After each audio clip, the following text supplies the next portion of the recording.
ভারত পাকিস্তানের চলমান সংঘাতে অন্যতম আলোচিত বিষয় রাফেল যুদ্ধবিমান ভূপাতিতের ঘটনা। ফ্রান্সের তৈরি ৩টি অত্যাধুনিক রাফেল চীনা জে-10 যুদ্ধবিমান দিয়ে ভূপাতিতের দাবি করেছে পাকিস্তান।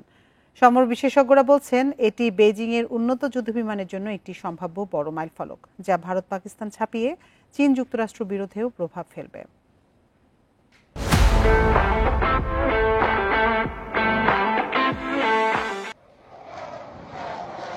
ফ্রান্সের তৈরি 4.5 প্রজন্মের যুদ্ধবিমান রাফায়েল। মোট 6টি ক্ষেপণাস্ত্র নিয়ে উড়তে পারে এই মাল্টিরোল যুদ্ধবিমান। সর্বোচ্চ গতিবেগ ঘণ্টায় 2200 কিলোমিটার। তাছাড়া 300 কিলোমিটার দূরে থাকা লক্ষ্যবস্তুকে গুড়িয়ে দিতে সক্ষম। পারমাণবিক ক্ষেপণাস্ত্র নিয়েও হামলা চালাতে পারে অত্যাধুনিক এই যুদ্ধবিমান।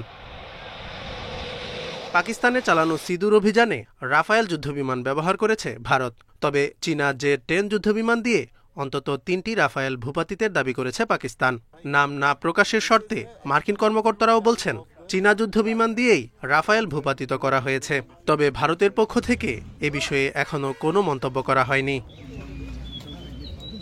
সমর বিশেষজ্ঞদের মাঝে রাফায়েল যুদ্ধবিমান ভূপাতিতের ঘটনা বেশ সাড়া ফেলেছে। এটি বেইজিংয়ের উন্নত যুদ্ধবিমানের জন্য সম্ভাব্য বড় মাইলফলক বলছেন তারা।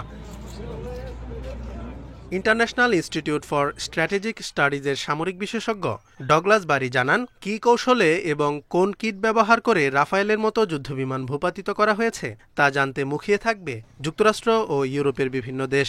মার্কিন ও ফরাসি কর্মকর্তারা ভারতের কাছে এ সংক্রান্ত গোয়েন্দা তথ্য চাইবে বলেও জানান তিনি।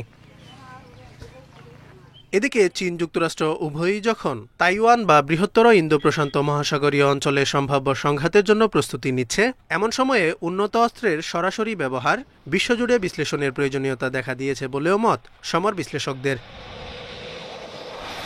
Zobayer Hussain, Independent news.